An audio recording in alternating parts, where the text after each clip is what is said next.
Western media, if you've been tagged in this video, it's probably because you've been complicit in the execution of innocent young Iranians, and you're being given the opportunity to cure. So listen up. First of all, I'm going to explain to you exactly how you, as the mainstream media, have been complicit. Let's not forget that for the second month of the revolution, it was like drawing blood out of a stone trying to get you to even talk about what was happening in Iran for God knows whatever reason, until after we badgered you so hard, sent you so many emails that you had to create a spam filter. You had to invent new technology to stop us from pestering you.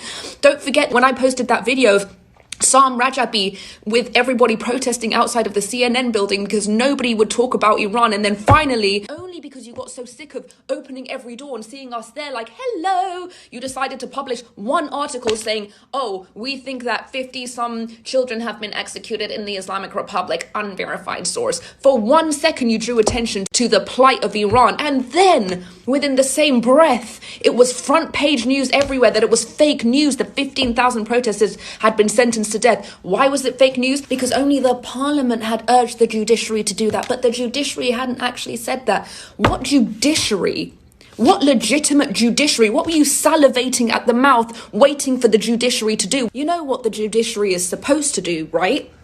The judiciary is supposed to put on a trial. The judiciary is supposed to ensure that there's a separation of powers. There's supposed to be lawyers. There's supposed to be testimony. There's supposed to be percipient witnesses. There's supposed to be a mechanism that prevents coerced confessions. There's supposed to be due process. In the absence of that, what judiciary were you fantasizing about being operational in the Islamic Republic of Iran? What were you waiting on them to do? Were you waiting on a protracted 10-year-long trial procedure where we eventually get to the bottom of who one person actually did something that was condemnable in the Islamic Republic of Iran? Is that what you were waiting for? Because that judiciary that you were sitting on the edge of your seat waiting to do their due process issued the death sentence, and then within 48 hours the person was hanged. The reason that you have blood on your hands is because when the international community sounded the alarm for the first time, you shamed them into taking it down, called them out by their names, Viola Davis, Justin Trudeau,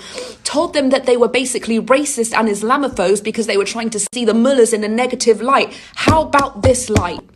So now that the damage has been done, and we know you can't directly apologize to Mohsen, we know that you can't directly apologize to Majid Reza, but what you can do is you can run the story. Since you were salivating at the mouth to run the story about how it was fake news, why don't you run the story about the fact that you got it wrong? You were so quick to name and shame. Why don't you name and shame yourself? Why don't you run the story about how the executions are actually happening back to back to back to back now?